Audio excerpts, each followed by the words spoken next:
são dois jogadores de nível muito elevado, né? Agora a gente vê o Hydra aí, o jogador do Root Gaming. E, Barba, eu oficialmente não estou maluco. Os dois jogadores foram para os playoffs na temporada 1 de 2015. Então são jogadores que ficaram, né, na rodada de 8 jogadores, que a gente chama de os playoffs. Acho que o Hydra ele foi na final, né? Ele perdeu pro Poach. Né? Exatamente, perdeu por 4-3 do Poach, exatamente. Exato. Bora pro jogo então, pessoal. Começa aqui Bora. a festa que a gente acompanha jogando ali embaixo à direita de Zerg Vermelho. É o jogador Hydra. Vamos subir o volume dessa bagaça aqui. E vamos que vamos, cara. Porque tá começando em cima à esquerda. Desculpa, era o Snoot ali. E agora em cima à esquerda, agora sim, jogando de Zerg Azul. Exatamente aqui nós acompanhamos. É ele. Hydra. E antes que mandar um abração pro pessoal do Los Mulocos, cara. Mano, tuitaram aqui pra gente. Aí, maravilha. Moçada, cara, hoje tá legal, porque com todos os contratempos aí que a gente vem sofrendo para conseguir colocar na tela para vocês a transmissão, né, aqui em português, a moçada tá ativa, tá tweetando pra gente. Pô, pensa assim, né, quinta-feira, dia útil, né, pleno meio da tarde aqui, a moçada tá com a gente, tá acompanhando, né, vem torcer pelo Kel Azul, tá bombando aqui com a gente. Então é muito legal ver esse carinho da moçada e a gente quer ver mais tweets de vocês, quer ver mais barulho de vocês, quer ver mais muvuca. Não se esqueçam de usar o hashtag WCS e marcar a mim e ao Barba. E agora a gente vai pro primeiro mapa, né? Echo, os dois jogadores, né? É aquele mapa, Pedroca, em que a expansão natural, a base principal também ela é muito grande, a base natural é grande, a rampa dali é bem espaçosa, é um pouco mais difícil de fechar, mesmo, né, no ZVZ, que os jogadores optam por colocar as construções ali, até mesmo a toca de barata, a câmara evolutiva, e fecha com rainha e lagarta, depende da estratégia, obviamente, que o jogador escolher. E é aquela coisa que a gente comenta, e eu não canso de comentar nas nossas transmissões, que no jogo espelhado, no Zerg contra Zerg, e em mapa de duas posições, tem aqueles jogadores que preferem jogar de forma segura, fazendo, né, o Fosso de Desova primeiro e depois a expansão, para evitar o tease, né, para ficar bem seguro contra tease, e também não ficar para trás assim, no jogo econômico. E tem aqueles jogadores que preferem, obviamente, fazer a expansão primeiro e depois o Fosso de Desova. Prefiro o estilo do Snoot, que foi exatamente o que ele fez. Jogou de forma segura para um mapa de duas posições, enquanto o adversário foi um pouco mais ganancioso e tirou a expansão primeiro e ficou vulnerável, né, Pedro Catise. Essa vulnerabilidade é o tipo da coisa que pode ser completamente decisiva, né? A série não é uma série longa, apesar de não ser uma série que desclassifica, ela é uma série de apenas menor de 3. Um jogador num ZVZ abrir 1-0 por um vacilo desses, né, é uma coisa que acaba sendo um preço muito caro para se pagar por uma ação muito pequena. O ZVZ é um jogo baseado em detalhe e, cara, esses riscos... Olha, ao mesmo tempo em que eu tiro meu chapéu pro jogador que assume, né, fico preocupado, porque numa situação como a que a gente está vendo do campeonato, rodada de 32, na primeira fase de grupos, jogadores tendo que se manter aí o mais sólidos possível para conseguir se manter no campeonato, é realmente delicado pra caramba de a gente acompanhar. São estilos diferentes, inclusive, o Snoot e o Hydra. E tem também esse detalhe de... A gente comenta bastante sobre jogar um pouco mais seguro, um pouco mais ganancioso, justamente porque a gente viu bastante isso na Copa América, né, Pedroca? A gente viu, não foi uma nem duas situações em que nós vimos os jogadores aproveitando, né, quando o adversário ia de forma gananciosa para dar aquela xizada, ou às vezes nem para finalizar a partida, mas justamente para abrir uma vantagem muito grande em cima do adversário. Então, mas aqui tá bem estável, né, os dois jogadores estão bem parecido, né? Bem parecido os suprimentos, número de trabalhadores. Então, só o que eles vão... Agora nós temos que cuidar, na verdade, são as transições, o que eles vão escolher de tecnologia para então se enfrentar. Tá bem calma a partida. Bom, vamos vendo aqui, vai saindo mais duas câmeras evolutivas. Não, foi uma só, ele ameaçou de fazer duas ali, mas foi uma só, do lado esquerdo. E vamos vendo aqui, já tem antro saindo pro jogador Snoot, hein? Ele tá fazendo o antro e a câmera evolutiva, enquanto o adversário tá tirando o antro, e agora começa, né, a câmera evolutiva dele, tira a toca de barata, os dois jogadores tiram praticamente no mesmo tempo, as escolhas estratégicas são as mesmas, e aí, obviamente, vai depender muito, né, daquela coisa no ZVZ. O que nós precisamos cuidar, principalmente no ZVZ? Economia, se os dois jogadores estão com economia parecidas ou iguais, justamente porque na hora da reposição faz muita diferença, porque o Zerg ele tem aquela capacidade de fazer muitas unidades em pouco tempo. Então tem que ter uma economia por trás dando suporte. Segunda coisa que precisa cuidar no ZVZ bastante, pessoal, posicionamento. Regra. Quem está no posicionamento defensivo tem a vantagem. Por que tem a vantagem? Porque a reposição é mais rápida e o posicionamento, né? Óbvio, ele que vai escolher onde vai lutar. Só ficar esperando o adversário. Então, esses dois pontos, economia e posicionamento defensivo, são os que dão aquela vantagem, né? Para o Zerg contra o próprio, né, adversário Zerg. Fica muito nítido, né? Quando a gente vê aqueles combates de baratas e ondas de unidades que chegam, você fala, agora vai ser GG. Aí, pum, sai uma leva de 15, né? Óbvio, tem mais coisas que a gente precisa cuidar, claro, tem que cuidar mais um monte de coisa. Tem aprimoramento, tem escolha tecnológica, tem número de rainhas. Mas é o que chama atenção, sem dúvida nenhuma. Sinceramente, quer ver uma grande diferença, dá uma grande diferença no ZVZ, é a economia. Quando a gente vê um jogador com uma economia um pouco mais baixa, a gente vê que falta fôlego para ele lutar. Enquanto, né? E o posicionamento defensivo, obviamente, é também isso, porque falta também fôlego pro adversário, porque as unidades deles demoram um pouco para chegar, e aí o adversário consegue, na maioria das vezes, correr. Então tem que ter muito cuidado na hora de atacar no ZVZ.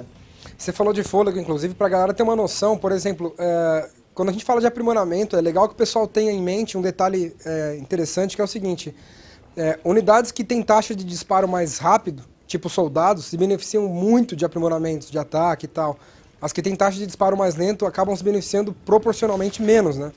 Então, por exemplo, você vê muito no começo de jogo o jogador ganhando por ter mais baratas em vez de ter o aprimoramento. O jogador vem com um caminhão de unidades porque tem uma economia pesada, produz, né, força bruta em números e faz estrago. Aí pelo mapa, desculpa te interromper. Não, o combate já tá rolando. Vem pra cima o jogador Snut, o Hydra se prepara pra receber o combate, vem as hidraliscas ali, as rainhas por cima e por baixo dando suporte. Olha a força bruta entrando em ação. Olha a baioneta ali. Olha o Snut metendo o pé na porta da casa do Hydra, não quer nem saber, fazendo total força aí o jogador finlandês que faz completamente estrago, levando aqui a rainha, também abre a porta, tem câmara evolutiva tentando fazer aprimoramento, não deu certo, entrou na linha de minérios e já chegou quebrando tudo, meus amigos. Zangão, a galera aplaude, movimentação do Snut completamente fora de controle, que negócio bizarro, ele... Mas que é endiabrado isso aqui, não é barata? Entrou, fez estrago e vazou. Que é isso, Barba? Isso aqui cansei de ser barata, virei endiabrado, é isso? É isso, foi isso que aconteceu. Que movimentação linda do Snut. Porque ele foi muito rápido, mas muito rápido, lá do outro lado do mapa.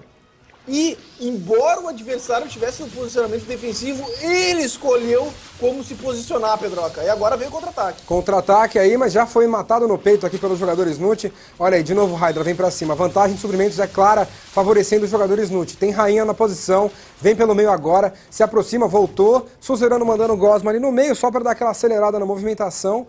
E esse Suzerano é do Snut, ele quer velocidade pra fazer a agressão. 0 a 0, pessoal.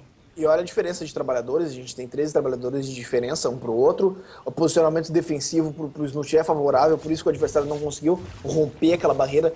A ideia do Hydra era justamente devolver, né, o dano tomado, mas o Snut já estava ligado, já estava com a defesa ali pronta esperando.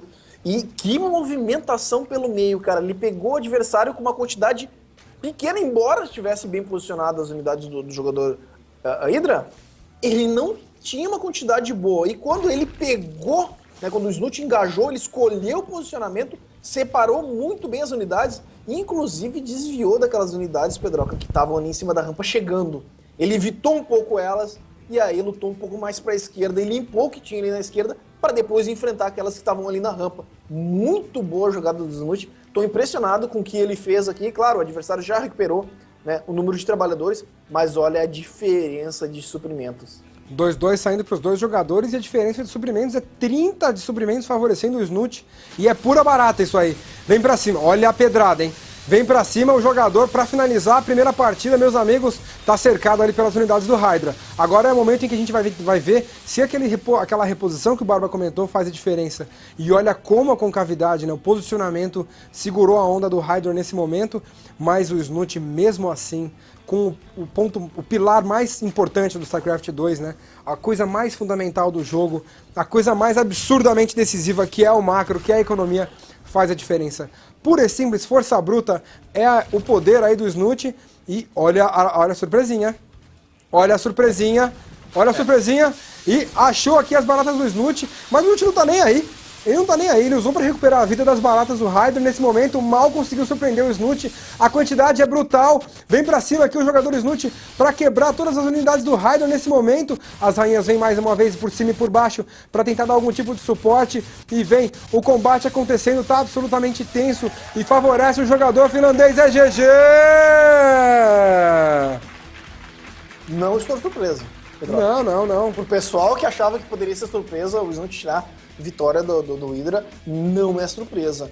E, sinceramente, muito consciente do que estava fazendo. Não foi um negócio de sorte, vou chegar lá porque o adversário não tem nada, e aí eu vou lá e abro uma vantagem. Não é isso, foi completamente consciente, ele estava sabendo exatamente o que estava fazendo, aproveitou um pequeno furo na estratégia do adversário. Eles estavam iguais, pessoal, eles estavam adotando a mesma estratégia, barata, aprimoramento, tirando terceira base, estabilizando terceira base, e aí ele aproveitou esse pequeno furo na estratégia do adversário, quando ele tinha uma quantidade menor de unidades, embora o posicionamento favorecesse, ele demorou para reagir. O Snut chegou muito de sopetão ali, e as unidades atravessaram rápido, ele posicionou muito bem, e lutou muito bem. Ele soube aproveitar que o adversário, que vinha os reforços do adversário, puxou a luta um pouco mais para a esquerda e mandou muito, mas muito bem. E depois que ele invadiu ali, levou um monte de trabalhador e ainda conseguiu escapar, porque aquelas unidades foram importantes para segurar o contra-ataque, que obviamente sempre vem um contra-ataque quando o jogador faz um ataque desses muito pesado, que compromete muito. E aí ele disparou na economia, disparou no macro. Teve um momento ali que ele estava com 160, quase 170 de suprimentos, e o adversário com 130, nem graça, né? Essa que é a verdade. E jogador desse nível não costuma deixar a vantagem cair, Pedroca. Não vai deixar, né, cara? Não vai deixar. O Snut já foi novato um dia, mas esse dia já foi também, faz muito tempo. Cara, o Snut já é residente do rodada de 32, já é jogador de fase de grupo de WCS, é jogador de final de WCS, então assim...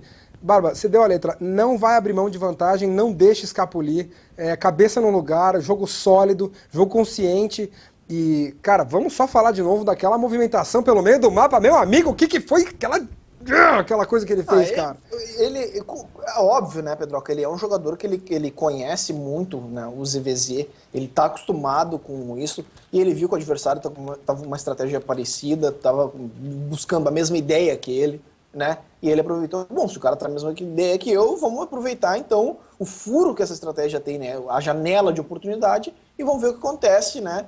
Se eu conseguir ir lá pegar o cara fora de posição, eu consigo levar as baratas dele, de repente a economia. E foi exatamente o que aconteceu, foi muito bom essa ideia de atravessar, e ela atravessou rápido, tinha a Gosma fazendo o caminho ali, então o tempo de reação do Hydra não foi o suficiente para a força que veio o ataque. Ele não tinha, né, uma quantidade grande de reforços. Lembra que a gente comentou, né?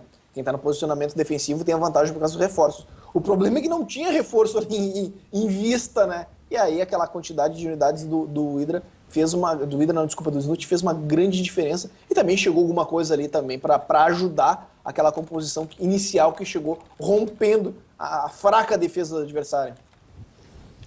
Bom, aí é o seguinte, meus amigos, é 1-0 pro Snut e Barba,